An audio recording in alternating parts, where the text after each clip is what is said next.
Now I'm recording. Let's go. Oh, this dude right here. Let's do it. What's happening, man? Y'all know what it is, man. Y'all know who it is. It's your boy Marcus Knight, aka Sewer Park Mark. On the left screen of me is my OG who? You know OG, you younger than me. RC the Trackaholic, aka we doing streets today. 48th and Kenyon, aka 23rd and Union, aka is the word. 3rd and Pike, mate. AKA Rainier and Henderson. Rainier and Henderson. That's what's up, man. Those are all the hot spots in the town, man. All day. Those are every spot police done raided and took niggas to jail. Real talk. Or if you didn't see him taking somebody to jail, you went to jail on one of them corners. He was like, I remember Tyrone? Yeah, he went to jail right there. Yeah, weed and seed. You know, that was one part of the game I didn't get, man. That was part of, like, you know, I was out there a little bit. Part I didn't get, man, is like you out there in broad daylight. Oh yeah. Trying to look smooth like you ain't got no dope on you selling. I mean, you know, we was backwards. We was backwards. But it worked though, it worked. For the most part, for a lot of cats, it worked. Well, yeah, so, I mean, but then you know, just you up against that money, you up against that risk and that money, man. That's when it get real for you. That's when it get real quick, real quick. That's what's up, man. Like I said, man, I hope everybody's having a great, wonderful Friday. So thus far, man, we are the Night Crew, man. You know what I'm saying? Like, welcome and thank everybody for checking out our podcast, for sharing, for liking, tuning in with us, man, and sticking with us during this Corona pandemic era. I hope everybody's safe. Yeah. Right now, you know, taking them precautions and everything like that. You know, got your mask, your gloves, you know, stay in the house as much as you can, you know, and away from weirdos and stuff like that. And you'll be straight. You will definitely be straight, man. You know, don't get no tetanus shots, no shots right about now. Wait to get some shots. I'm just saying, man. All right. So what, man? Look, man. How's your week been, man? Real talk, man. What's going on? It's been cool, man. It's been cool. Mm-hmm. It's been cool, man. I've been laid back, relaxed. You know what I'm saying? Feet kicked up for the most part. You know, doing this whole thing that's going on right about now. But shoot, I've been waiting on a day like this. I know that, man. When I looked out there and seen that sun out there, bro, that just made, you know, man, that made the month for me. It's nice, man. I'm sure I'm using some of that sun for my lighting over here. Man, I mean, like, but you know, tomorrow's not going to be very good, but you know, and it's crazy, dog, because you know I've been washing my damn car like once a week. I'm not washing my car to June. I'm not gonna do, because it keep damn raining, man. We had like 2 days of sun, then the rain to come and just fuck everything up, dog. It'd be that real rain too, not like no sprinkles or nothing, but it'd be like little rivers going down the street. It's like, gee. Right. So I'm gonna just wait, man. I'm gonna wait. But let's get down to business, man. What we got on the line today, man? What's the news? What they doing? I'll tell you what, before we get into the news, man, I'm going to give you my little spiel on my picks of the week. You feel me? Okay, cool. You know what I'm saying? We're going to get into that because, you know, I like to give you a little bit of music and a documentary, you know what I'm saying, or something like that, you know, something to educate you in your music endeavors. You feel me? Go to educator. So basically, I mean, I think at this point now I got 2 documentaries, but the reason why I picked the first one is because it's a local joint. I don't know a whole lot about it, but it's from Seattle, so I say, you know what, good or bad, I'm about to tell you guys to go see it or go watch it. It actually just premiered on this day that we're taping at 4:20, about a couple hours ago. But it's called Newcomer. And it says it's a Seattle hip hop film by Gary Campbell. I'm not sure. No, actually, I do. I might know who Gary Campbell is. I've talked to him a couple times online. But yeah, so that's a documentary and it's out. I'm not sure what it's about. It looks like it might have a little bit to do with like some of the younger crowd and stuff like that. But I'm gonna send you I'm gonna have the link right down there so you guys can check that one out. Once again, it's called Newcomer and it's a documentary. Right here from the 206, you feel me? The next documentary that I want you guys to check out it was made right after the Watts riots. The Watts riots. It's called Wattstaxx. Stax Records put on a concert in LA, you know, for all the people, you know, after all that, you know, racial unrest and all the civil stuff going on, they had a concert. I mean, like Isaac Hayes performed. What do you call it? Not Confunction. The Barcades performed. Right. Rufus Thomas, a bunch of people. Richard Pryor's on there, so go check that out. Shit. It's called Wattstaxx. Wattstaxx. Yeah, check it out, folks. Wattstaxx. Wattstaxx. Check it out. I love that documentary. You know, I love my documentaries about music, but right. I really, really love, and I lent it to my dad, and he moved to Alabama, so I'm gonna need my movie back, Dad. He ain't gonna give it back. He's not. But anyway, that's my picks of the week. You know what I'm saying? Anyway, we're gonna move on to some news. How you feel about that, Marcus? Man, let's do the thing, man. Let's make it happen, man. All right, here we go, man. The first one out the box, you know what it is Takashi 6ix9ine is up out the prison. But you gonna free at last. What you do? Are you scared? Takashi, out. Free. He still look like my shirt. You know. Yeah, you do. He was talking all that stuff about, you know, what niggas didn't have and all this stuff. And oh my God. What, 200, what was it, 2 million? 2 million people tuned in to see what he had to say. He cut a video. Yeah. Some people even say it was a pretty nice song. I think he moved twice since he's been out, and somebody just found his new address today, this morning.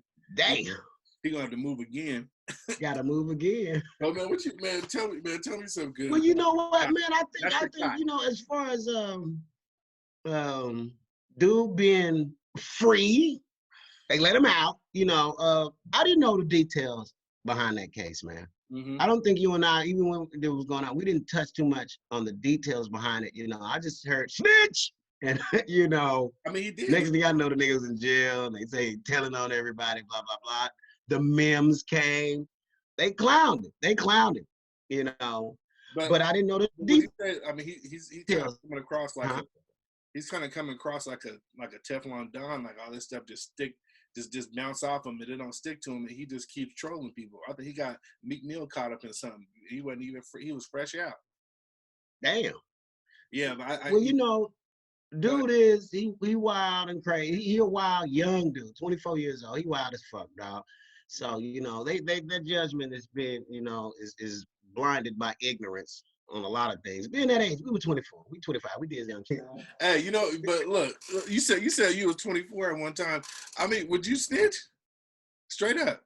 Listen. Would you snitch out of jail? Listen to the man first. Hell no, off the top, anybody would say, no, I ain't gonna snitch. Off the top, that's the first thing come out your mouth, you know? And a lot of shit, you know, never say never. Like they say, never say never, am I right? Mm-hmm. Right. Now, when you're put under certain circumstances that this dude was put under, when you're faced with certain things like he was faced with, man, come on, man, you can't, it's a whole new ball game now. It's an entirely new ball game. You know the story now. You know the details on what happened and why it happened the way it did and stuff like that. I mean, my God, bro, they coming at this man's mama.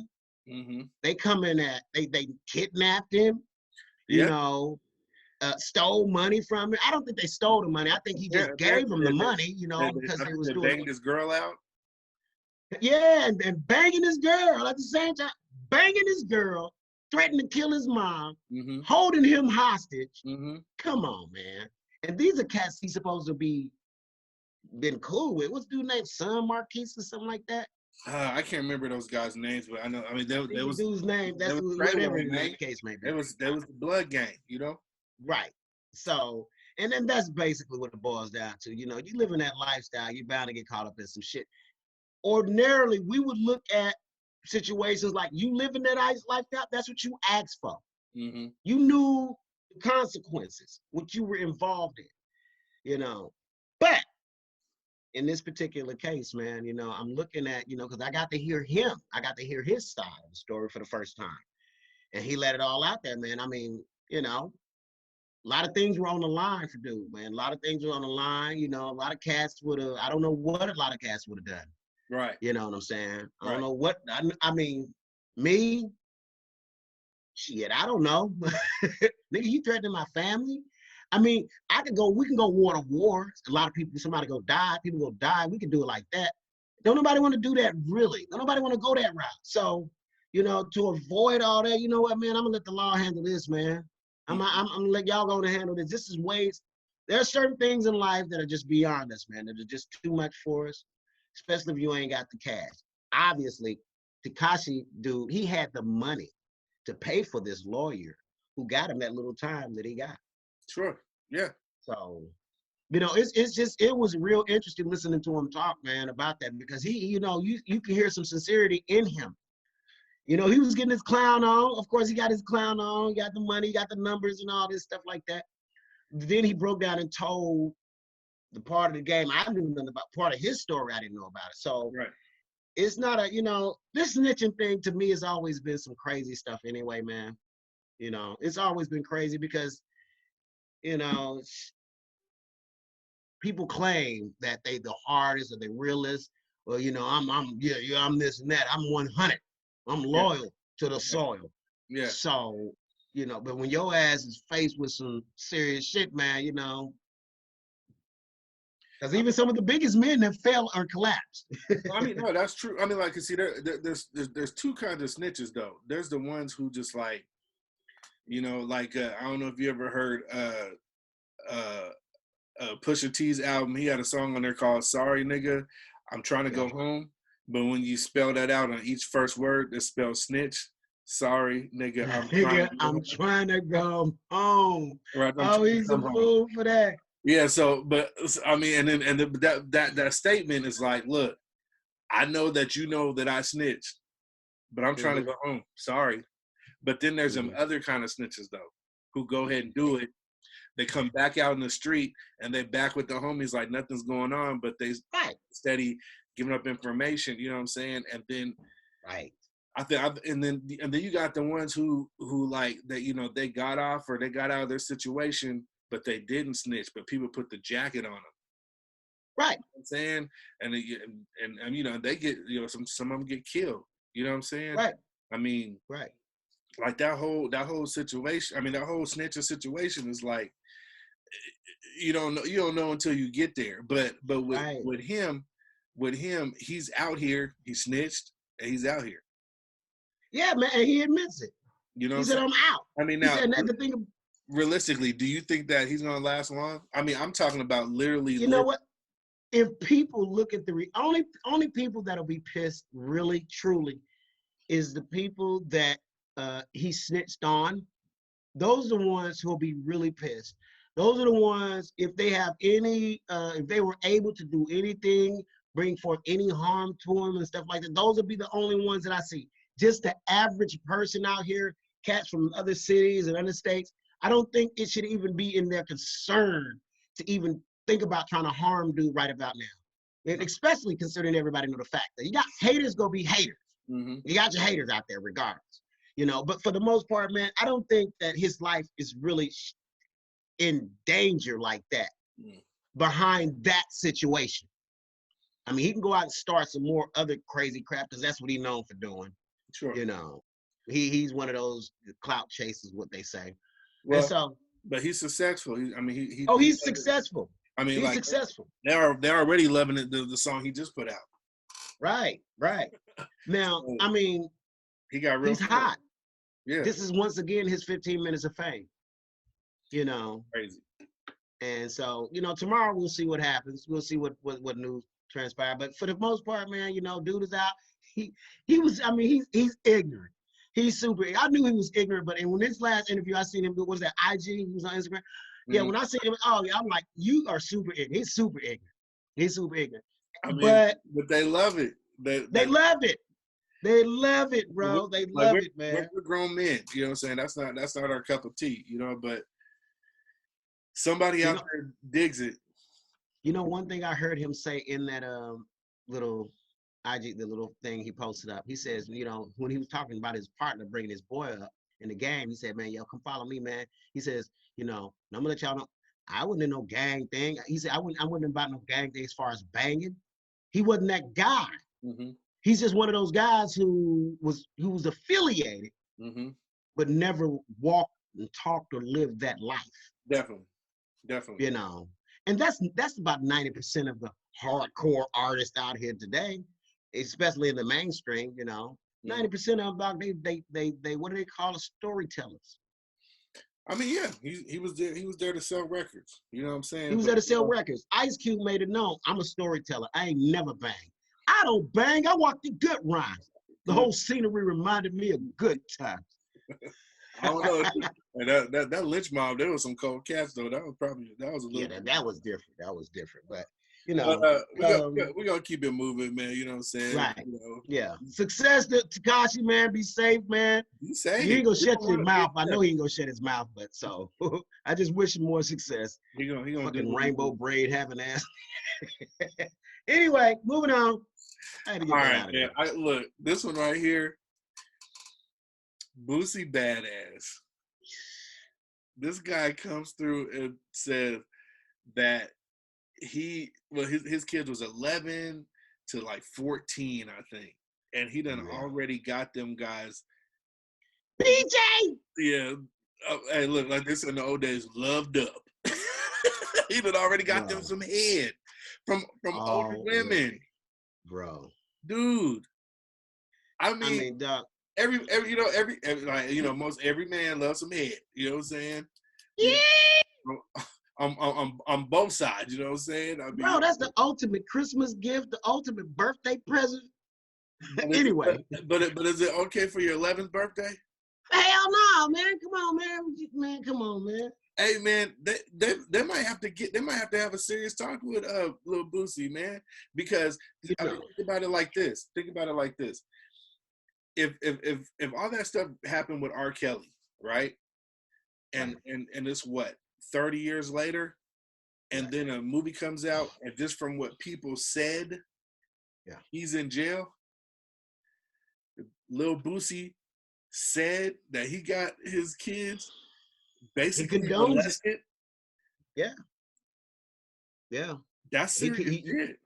All they got to do is ask them kids. That's all they got to do. All they have to do is ask them kids what happened. Bootsy.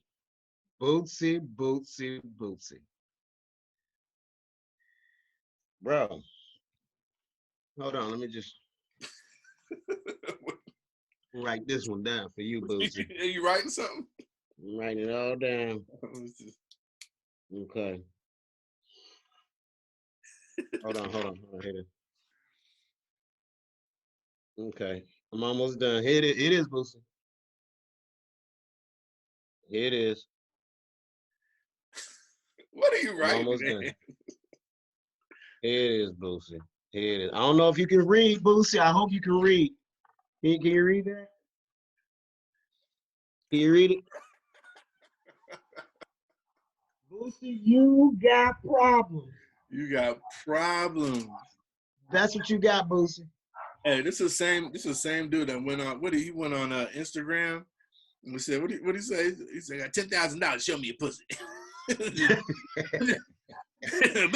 You know what's crazy about the story? The fool even had the nerve to turn around and say, the woman who gave his kids, his nephews, and all them head, she the same woman who gave him head. How old Wait a minute, what? Yeah, huh? It's to say that's just her job. It's just bringing little boys over the threshold of manhood. Oh, she checked them in. Oh, I know she good. I know she checked me. She checked me. Boosie. Hey, brother. Look, I got news for you. That's not manhood. That's molestation. That's molestation, bro. That's terrible. I mean, you know, Boosie. I mean, like, you could sit there and have a talk with your son, and you could tell him about the birds, the bees, the trees, the flowers, and everything. You could tell him as much as you want. You can't bring somebody in to show him. You can't do that. Hey, Boosie skipped over all that. He skipped over all that. He said, "Hey, Junior, come on, let's go ride with me, Junior." Matter of fact, matter of fact, I'm gonna show you what I'm talking. I'm gonna show you what I'm talking. Show you what I'll be right back. Come here, girl. Come here. Show this little boy what I'm talking about. He's like, Junior, now this right here, this Miss Lucille right here. Miss Lucille. Miss Lucille down the block. You know Miss Lucille. She want to do something for you, little Junior, okay? Take your pants off. Dude. pull out your whacker. You know what's messed up? I mean, like, to be honest, that's what like some people. You ever know somebody who's just like hypersexual? Like, Yeah. I mean, like they're all they ever talk about is like, I need this, I need that. Oh, look at that. Oh, look at this, look at that. Hey, you want to do this? You want to do that? You know what I'm saying? That's that. Oh, we know guys like that. Well, I'm saying that's that early molestation, or like, That's know, their early stage. Yeah. Push them in a room. You better, that's a, like sometimes even down south, like they want their kid to like not be gay. You know what I'm saying? So they force them. They force them into heterosexual, conversations or even situations. You know what I'm saying? At early ages. It's funny. Just like I was listening to somebody earlier. There was like, every time you go to the Thanksgiving, they'd be like, "You got a girlfriend yet?" Yeah. And then and then some, like, every time that holiday come around, you'd be like, "I want to tell them I got a girlfriend." You know what I'm saying? Or I'll tell them I'm getting some. You know what I'm saying? So they leave me alone. Exactly. That's pressure. So they leave me alone. Man, the pressures on pressures we put on ours, man, are just super. I mean, just the way the thing that you just brought up as what we as families do, and that's what it was done to me. I never felt to the pressure, but it was done to me coming up. My teens and stuff. Boy, you got some yet? What? You got some? You ain't got nothing? Boy, you gotta go get you some, boy, to change your life, boy. You got some. You'll be a new man, boy. You got some uncles over there. I know they was pressuring y'all. Oh, yeah, man, come on, man. The crazy thing about it, unfortunately, I didn't get to spend my teen years around a lot of my. Well, yeah, I did. Because you wound up. And you're right. They came at me. They came at me like, boy, you busted one, boy. Did you bust one, boy? Did you do it to him? Huh? It's in your pants. What you talking about? You busted in your pants? Well, get your ass on up out of here, boy. Get back in that room, boy. Wash your pants, too, before you put them back on, man. Don't put them back on. Anyway, yeah, man, but, you're right. Molestation, man, at all levels, man. A lot of y'all out there, I don't know what to tell you, man. Like, that doesn't make your son a man, and it definitely ain't going to make your daughter a woman. It might make you a convict. That's about it. It'll make you a convict.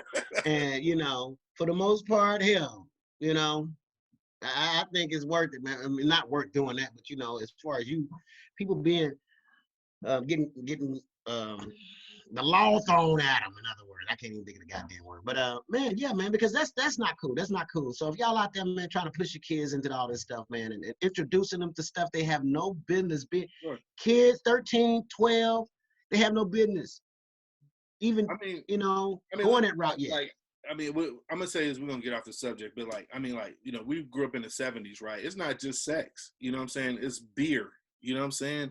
It's drugs, you know what I'm saying? Certain types of violence, you know what I'm saying? Sometimes men against women, or even, a whole bunch of, guns and shooting, there's a lot of things that kids get introduced to because of, the kind of parents that they have. But I think the worst of the worst is probably, sex. You know what I'm saying? And any form of action before they're ready. You know what I'm saying? Sex is the most addictive drug on the planet, man. We know it, bro. We know it. That shit's more lethal than heroin, bro. Sex done killed more niggas than crack. Done made a lot of niggas too. So, man, y'all, please don't be out there. Don't turn your kids. My rules. I have some rules. One of my number one rule when it comes to kids: don't party with your kids. Number two, your kids can never be your friend unless it's just you two stranded on a goddamn island by yourself. Yeah. So that's just me, though. That's me. Don't party with your kids. Kids, as they grow into adulthood, they do whichever one you want to do. They grown, you grown. So, but none of that. While they're in their teens, let them be teenagers, man. Let them be teenagers. Let them experience all that. Children. Definitely. Yeah, let them be children. I mean, Boosie went out and did it like they was having a shortage on tongue and throat supplies. I know, man. It's like, what's the rush? What's the rush? Y'all help me get on around there, man. Big pound, get in her mouth. Terrible. Anyway, moving on. All right, let's keep it moving, man. Now I don't seen. Have you seen this Mike Tyson training video? Savage. Dude, man, I don't know who's more tough in that video, Mike Tyson or that dude holding them pads on his hand. The dude holding the pads. I think I seen him say "ouch" a couple times. He was like, I heard that nigga. I heard Mike hit him in the stomach, man. He said, ooh, ooh. I think he threw up and swallowed it. Man, how old is Mike? Is he 53 years old? Mike Tyson. 53. 53 years old, man. You know, and that'll be the last dude in this mother-loving world I would ever want to meet in the ring, let alone in the street. To me, Mike Tyson ain't got it all. He ain't never had it all. And I love Mike Tyson. Don't make no mistake. Mike is my guy, but that's one dude I couldn't even kick it with him. Hey, look. No, I heard he was cool to kick it with, but he smoking weed, and I mean a lot of weed. A lot. Well, that's he has a dispensary now and a podcast about weed, and it's actually pretty dope. It's called Hot Boxing with Mike Tyson. I forget his co-host name, but they I mean, like, so they get some of their guests high, and they just sit there and talk about everything. I think, but that's a whole nother thing though. But right. But yeah, bro, that video is crazy because he is smacking the hell out of them pads. Folks, don't think Mike Tyson got hands. Don't think that this dude ain't got hands. He got hands, and I mean, he 53 RC, right? 53 years old. Can you imagine from when did he start boxing? At like 16 years old, 15, 16 years old? 15 years old.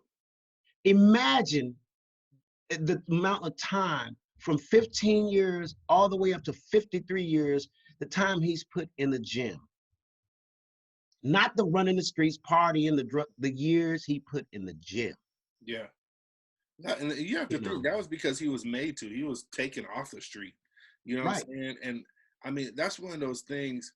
I mean, and we'll probably we'll talk about Michael Jordan later, but that's one of those things where it's almost like there's that one thing in them, and then the one thing that they can do all lines up together, and they just become the best at it, like undeniable. You know what I'm saying? Way above anybody else. You know what I'm saying?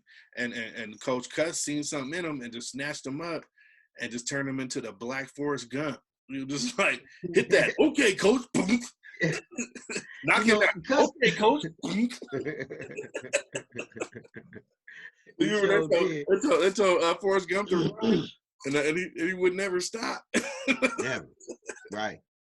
Hey, Mike Tyson is a beast. Now you know that somebody done told Hollyfield about it. Well, you see that the proposal was towards Hollyfield as far as doing an exhibition, right? Right. And I think, from my understanding, I think Tyson's camp reached out to Holyfield's camp. And it was amazing, bro, the response that came from Holyfield, man, because it's like when they went to ask Holyfield, like, hey, man, would you take on Mike Tyson, in an exhibition fight? And Holyfield's response was, and stuff. And I'm just, see, what, okay. See, I'll fight anybody who come around my mama's house, come around. I'll fight him because I just don't know my ABCs too well. Wait a minute, Holyfield. That has nothing to do with the fight, Holyfield.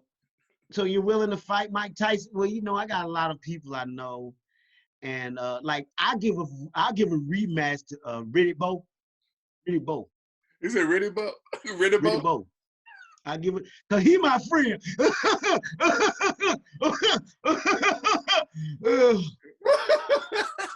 And as y'all can see, man, I don't sleep on a pillow at night. I sleep on a block of ice. I just put it on my head and lay down on a block of ice, cause it's still sore from like 12 years ago. I got hit in the head. London Bridge is falling down.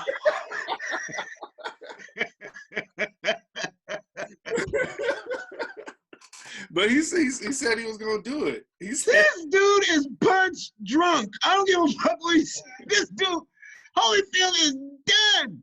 Oh my God! And he's gonna get back in the ring.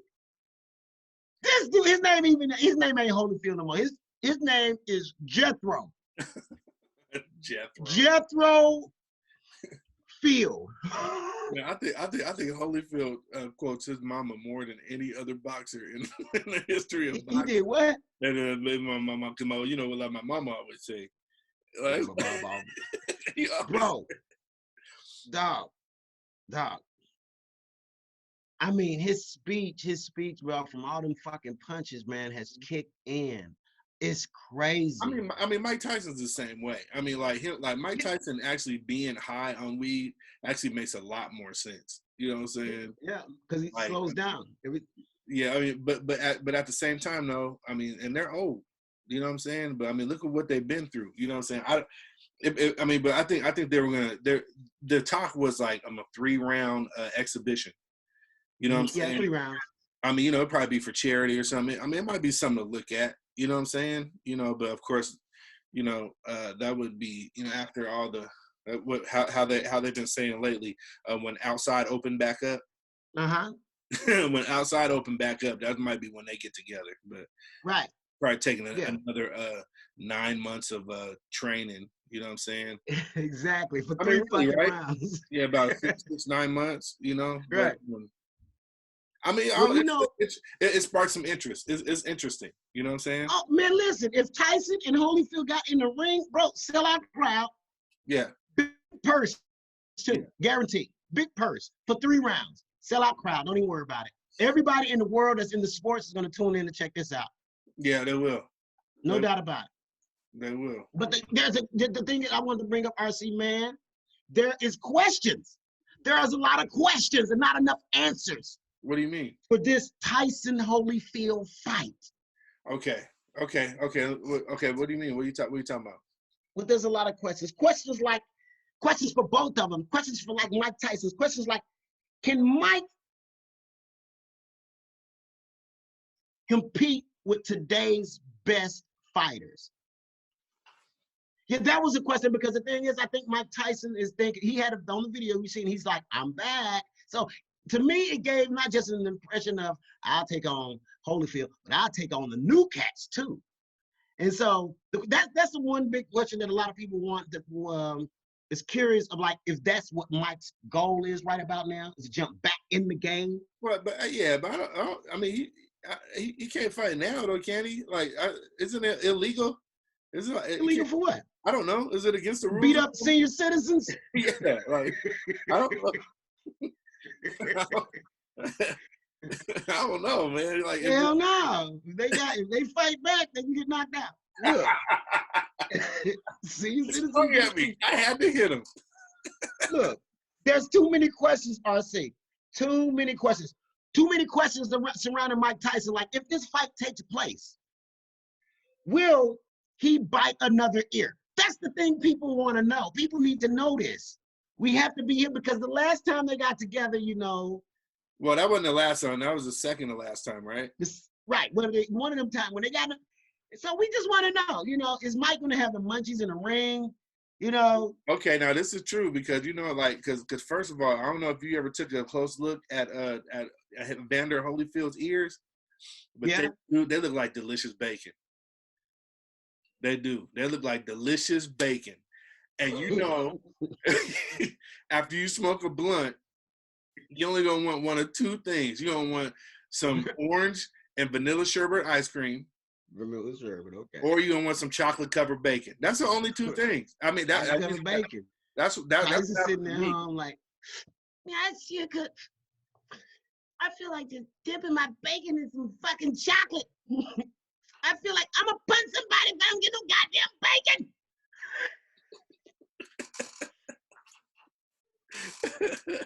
There's just so much surrounding this right about now. So much surrounding the whole fight thing about Mike Tyson and Evander Holyfield. That people are asking questions. People are asking questions like, will this fight help Evander Holyfield's child support? His kids ain't going to put money in his kids' mouths or pockets, or is this gonna, you know? Is he still making little tiny kids? No one knows. No one knows. There's a lot of questions. You know, like, are those kids really all I know is Evanders? that they said pay the check. I'm just gonna pay the check. I don't know how old. Just pay the check. I don't know if the baby exists or whatever. They said pay the check. I'm gonna pay the check. Hey, I was thinking about calling Evander and be like, hey man, when you gonna send your kids some money, nigga? He lives in Seattle, bro. You gonna give him your address? Give him my address. Send the check to my crib, Evander. Crazy questions, RC. Crazy questions, man. Will Evander ever pay for a DNA test to find out if those kids are really his? Let's take him on Maury Povich. I'm gonna tell you, Mona Povich, Mona Povich. Look, that ain't my baby. Look, he don't even got my ears. My ears changed, but it's not. Hell no. He gonna say the black kid ain't his, but he'll look at the light-skinned kid with the blonde hair, blue eyes. That my baby right there. That's my baby. Just like me. That's my baby. Hey man, I mean, people gonna be asking crazy questions, man, surrounding this fight, man. Like, you know, will there be a cardiac arrest medical equipment on standby just in case these niggas run out of breath? Hey, one of them hit the canvas, get knocked out and hit the canvas. They don't run in and start counting. They just run in and start resuscitating these niggas. Clear! Whoa! Shit, I almost fell out my chair. Anyway, you know, too many questions, man. You know, too many questions out here circulate, man. Man, the sponsors are gonna be Bengay and Viagra.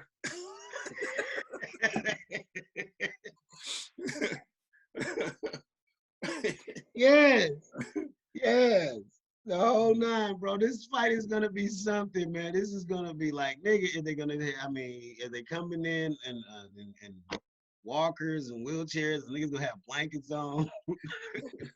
Niggas gonna be, he's gonna be in the ring talking about, hey, time out. It's cold, and can y'all turn the heat down? Turn the heat up. It's cold in here a little bit. Van, you cold? I'm cold. Somebody, they leave the window open. They too old, bro. They too old. You know how cats celebrate after they fight, man? They go party and everything. These fools going straight to the bingo hall. Or to the casino. But that's going to be interesting, man. That's interesting right there, man. Potential, possibly, Mike Tyson, Evander Holyfield, rematch, 3-match. You know, that would be something to see. I would like to see it, man, because, you know, these are two true legends, two gladiators of the sport, man. You know, and it'd be nice because, like Evander said in the video, he's like, man, ain't nobody trying to hurt each other, go out there and spill blood, and it ain't about all that, man. We're just trying to entertain the people. He says, but if Mike come at me with his mouth open and shit, he said, you know,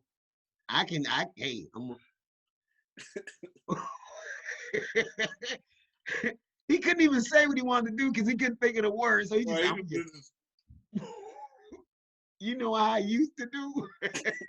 I'm gonna do that. I'm gonna do that. Yeah. Evander is so scandalous, dog. Oh my God, he's hilarious. I gotta check him out some more, man, because he is truly losing it. He's losing it, dog. I thought, see, the thing is, people focus on Tyson so much, you forgot about the rest of the people he done fought, like, you know. But if you go back to them, I want to see these guys. I want to hear them, you know, if they can still talk, you know, and complete a sentence. All right. Because Evander can't complete a sentence. All right, let's move on. Let's move on. Okay, all right. Now, we got to do it. We got to talk about The Last Dance. The Last Dance. Now we're gonna compress this one a little bit because hopefully, if you guys are watching this video, you're gonna know that we're gonna go live next Monday after 9 and 10 play. We're gonna go live next Monday and talk about the whole series. Hopefully, we'll have my big brother JT up in here, the sports guy. So, but for now, we're gonna talk about at least two things. You know what I'm saying? The first one was Michael Jordan when he won that one championship and he was crying and wailing on the floor, right? Right. And then the next one is when he almost cried when he was trying to explain what he was doing when he was trying to motivate his team, and he got real emotional. And a lot of people want to speculate on why he got emotional like that. You know what I'm saying? Mm-hmm. So I mean, I'm gonna let you start. Now, what do you think about the last few words when he asked for a break and he was explaining his attitude towards the game and he got emotional? What do you think was happening in his head right there?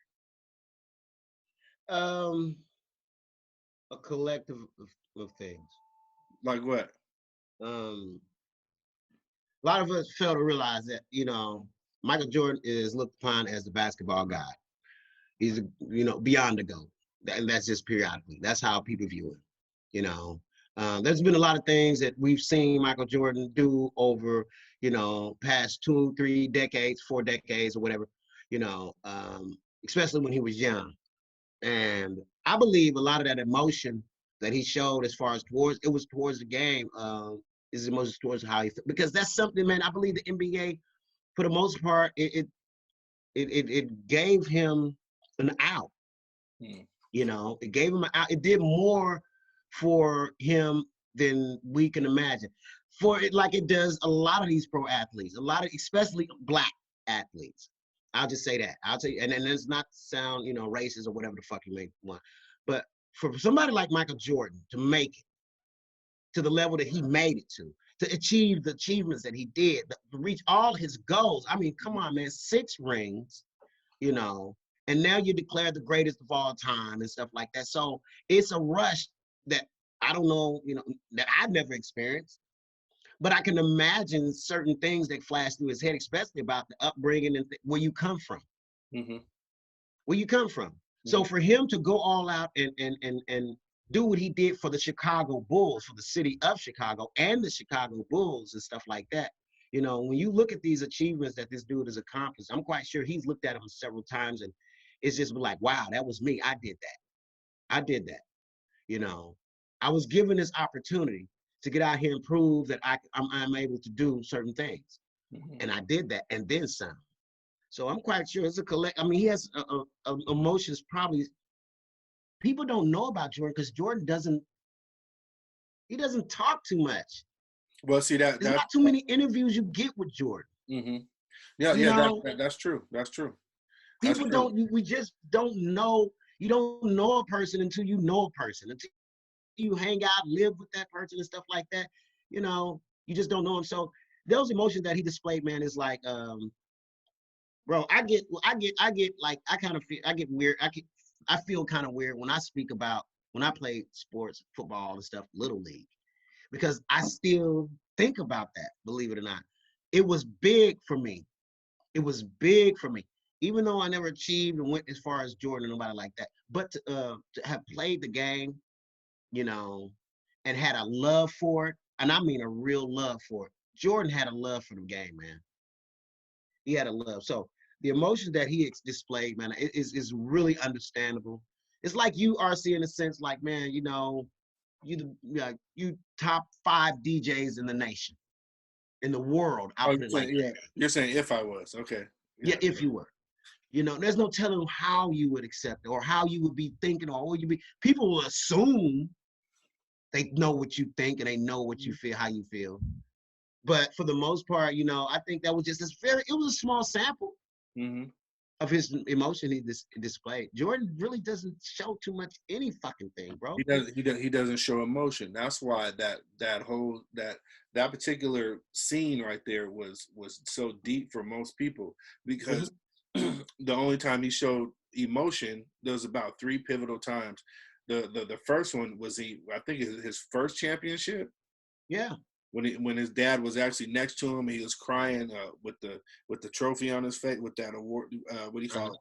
with that, I forget what you call that trophy, but that championship trophy. Yeah, you're right. yeah. So that time, but and then the other time really when he got emotional was when they won the championship and his father wasn't there, and he just kind of wailed on the floor. I mean, like having lost, you know, a mother, you know what I'm saying, or anybody who's lost a parent, that they were attached to or close to, knows that feeling. Like one day, it just hits you like a ton of bricks. I mean, like, you know, it might be a championship, it might be driving to work, it might be on a jog, you know what I'm saying? It might be in church, but you know, you shed tears when they died, you shared tears at the funeral, and then something's gonna hit you that they're not there to share something with you, or they're not there to hear something you have to say. It's just that one thing. Everybody goes through it. You know what I'm saying? Yeah. And his moment over about his father not being there was after that championship, when in every other picture that man's head was this close to his in every picture, and he wasn't there. Yeah, he wasn't there. He did it for his father. You know what I'm saying? Yeah. You know, he even got a chance to take that little break. You know what I'm saying? I mean, like, you know, hindsight is 2020. He probably was like, man, I was doing some crazy stuff, you know, back then, the 18 months. You know, but he came back and got a championship, and his dad wasn't there. You know, and that's when it hits you, bro. You know what I'm saying? Right. I think that's what happened. It just hit him. You know, it just hit him like, you know, not only is he not there, but he'll never be there. He'll never be there, man. And that's a lot of things. That's a lot of, you know, that's what happens. I think his dad was at a certain age, though. I don't think his dad was just no young 40, 50-year-old dude. I think his dad was. But he was still a young dad, though. Was he, though? Yeah. I don't know his exact age his dad was when he passed away. I can't remember. I'd have to. I mean, you mean as far as like when he died? Was it? Yeah. Is our fact checker gone? Nah, he done left. He took his ass about it. He fired. But I just feel like it was overwhelming. It was a lot of things that led to Jordan being emotional the way he was, you know. I'm quite sure. It was a lot of things, a lot of personal things, you know, within him. You know what? He wasn't young. He was 56. Ooh. I mean, he was young. Sorry. He was young. You know what I'm saying? Wow. And, you know, and I really think that whole thing was just one of those stupid robberies that ended up in death. But, you know, that's my opinion. You know, I don't think it had anything to do with anybody, you know, gambling debt or anything like that. But that's a whole nother thing. But that's a whole nother thing. Yeah, that's a whole nother thing. But we'll get into that on Monday. In fact, we'll just stop this right here, because Monday is when we're really going to talk about this whole thing and have a debate. We're going live, you guys. So it's going to be us. It's going to be me, Marcus, and JT, who knows everything about sports. I know everything about music. Marcus knows everything about being dark. So it's gonna be good. So let's stop that right there, and let's move on. Let's get to our last thing. Eryka Badu and Jill Scott.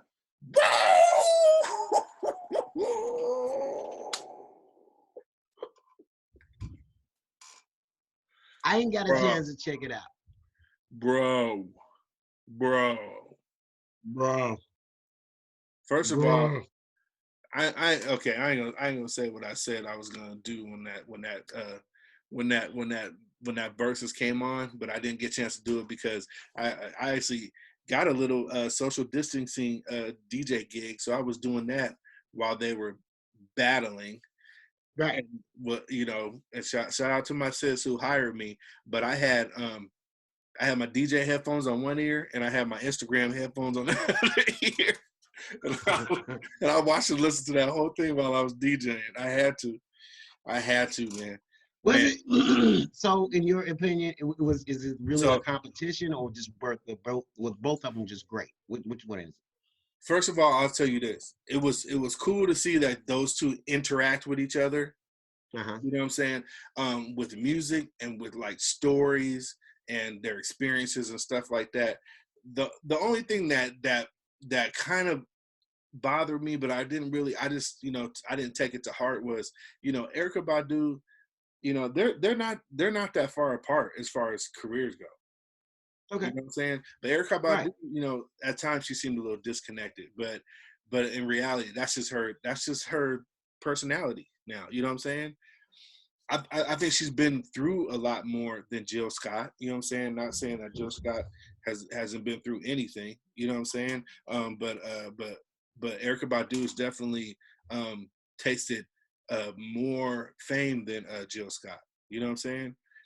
But you know, just on an experience level. You feel me? But Okay. but when those two were interacting, they were telling their stories and stuff. You know what I'm saying? It was really interesting. Now, one thing I didn't realize was like some of the first words that Jill Scott ever wrote down to be sung Yeah. were actually sung by Eryka Badu. Wow, I didn't know that either. Well, yeah, and I think Eryka Badu knew that she wrote that, but Eryka Badu never sang anybody else's lyrics after that. She writes all her own stuff. So I mean, I thought that was interesting, you know, and it was kind of like, Jill Scott kind of, giving it up to the OG, you know what I'm saying? But Eryka Badu gave it up to Jill Scott too, and they had like a bunch of cool conversations, and they kept playing them damn songs. Them songs just kept coming. Yeah. You know what I'm saying? Yeah. And those ladies just made some phenomenal music.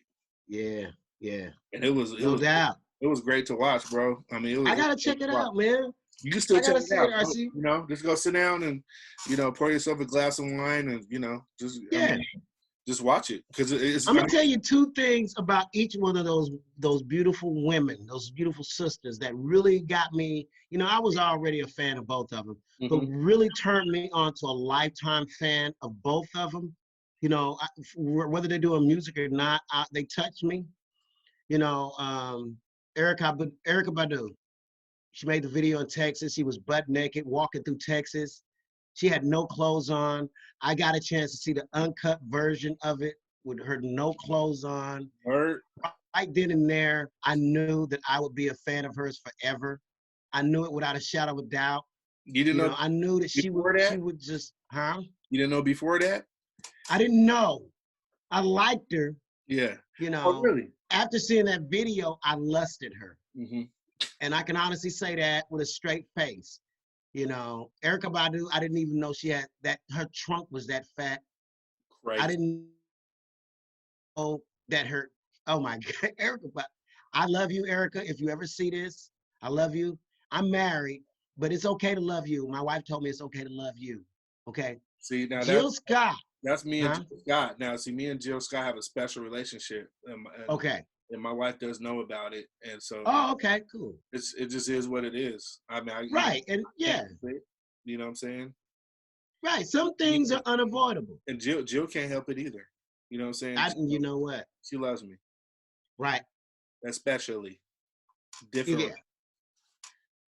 I believe, I mean, so you understand what I'm saying, the thing that me and Eryka got going on, similar to the same thing you and Jill got going on. The other thing about Jill, the Jill Scott thing that really got me, because, she's a talented person, beautiful singer, great actress too at the same time. That's right. But the one thing that really got me that solidified that I would be a fan of Jill Scott's forever is when she got on stage and she imitated like she was giving head to the microphone. Remember that?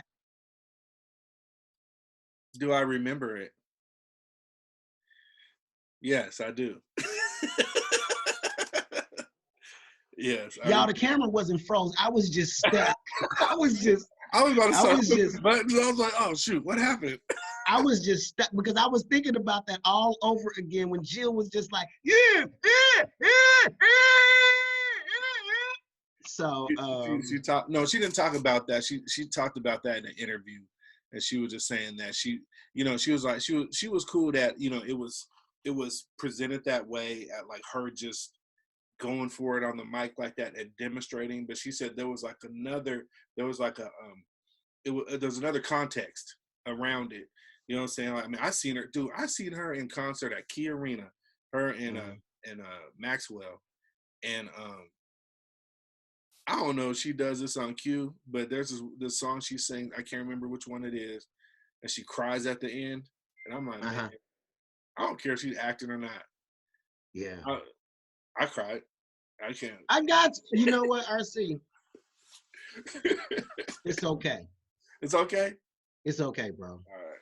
It's okay. Just don't cry around me because I'm gonna be like, what the fuck you crying for, your grown ass? Get the fuck away from me with all that bullshit, man. What's wrong with you? Yeah. So, shout out to Eryka Badu, shout out to Jill Scott. I love both of those ladies, man. Very talented women, man. I'm gonna tell you like this. If I ever had an opportunity to get down with Eryka Badu, it's going down. Other than that, I think we're gonna come to the end, RC, man. Hey man, it's been real. You know what I'm saying? I mean, this was great, man. This is another great podcast. We better put this in the can, man, and keep it moving. You know what I'm saying? Man. I don't know what to do. It's a wrap. That's right, man. That's right, man. I had fun, man. As usual, man. I had fun, and I look forward to the next. But until that, man, let me get it right, man. Someone just got my name. Hold on here.